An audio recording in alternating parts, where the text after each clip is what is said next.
Thanks. Go. Teo. That's my They're all on That's that, even if that side. Pass it that way. Okay, thanks for staying. I realize that not only am I standing between you guys and lunch, but I'm a politician standing between you and lunch. I probably made enough enemies at the State House this week, so I'll try to be brief.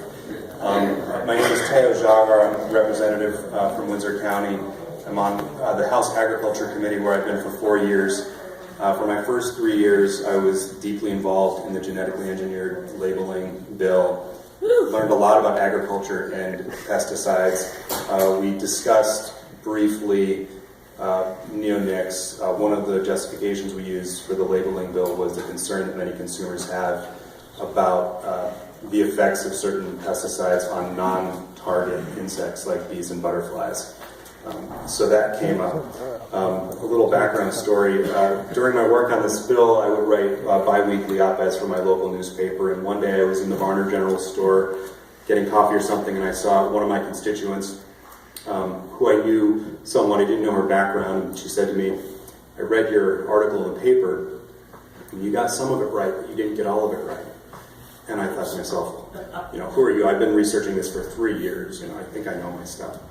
Well, it turns out she was the former head of the biopesticide division at EPA, so she knew quite a bit, and ended up being very helpful in our efforts. She came to testify at the State House a number of times.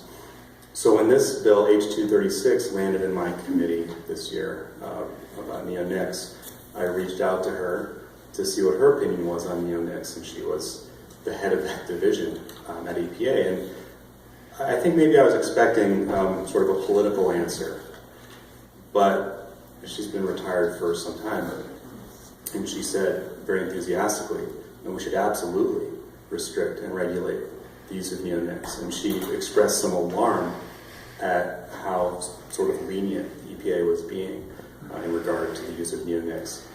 So this bill was introduced this year by Chris Pearson, who's a representative from Burlington, at the request of one of his 8th grade constituents, who we had come to our committee and testify. And it was, some of the best testimony I've heard, honestly. She was very well-spoken, well-prepared. She knew what she was talking about, and very convincing. The challenges we face politically with this bill, there are a number of challenges. When the bill landed in my committee, the first thing that happened was the lobbyists representing the golf courses started buzzing around the committee and finding out what we were doing, because they have an interest in maintaining their status quo in terms of how they use pesticides. So they're going to come back when we take this bill up again. I think this is going to be a 2-year process. Our session is almost over. We have about another month left. Our committee is tied up with some other things right now. I'm trying to push through a raw milk bill. I'm using a lot of political capital for that because it's somewhat controversial. But my goal is to have at least 1 or 2 more hearings on this bill in my committee, and I would love to have Marianne and Ross testify by phone or in person if possible to lay the groundwork for next year. The bill proposes to ban the use, sale, and application of neonics. I do not feel very optimistic that we'll be able to do that, at least right away, because many people do rely on these pesticides agriculturally too. But there are steps we can take. We can look at restricted use. In terms of the stuff you buy at the Home Depot or the Lowe's, we can get out ahead of that before they voluntarily decide to do or not do that by 2019. We can also try to regulate seed coatings, which would be problematic. A lot of farmers rely on these seeds for their seed corn. So there are going to be a lot of political challenges, and I guess what I would ask for those of you who care about this is to learn what you can and reach out to your representatives and your senators and ask them to at least consider this or take a look at this, because so many times there are tools that we use in all fields, agriculture, food, whatever, that might have some beneficial uses, but also can be harmful. And for things that have only been on the market since the 1990s, we're still learning about how harmful some of these things are. So we really do have to balance the beneficial uses with the dangers.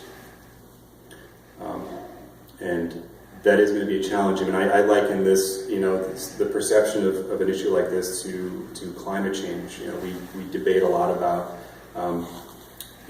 we can't really quantify how much anthropogenic climate change affects certain, how much it creates storms. So we can't quantify it, so we don't know what to do about it. We can't quantify to what extent neonics are causing colony collapse disorder. We don't have hard numbers. So for some people, it's hard to say, oh, we have a definite problem, we need to fix it. We have to prove that we have a problem in order to fix it.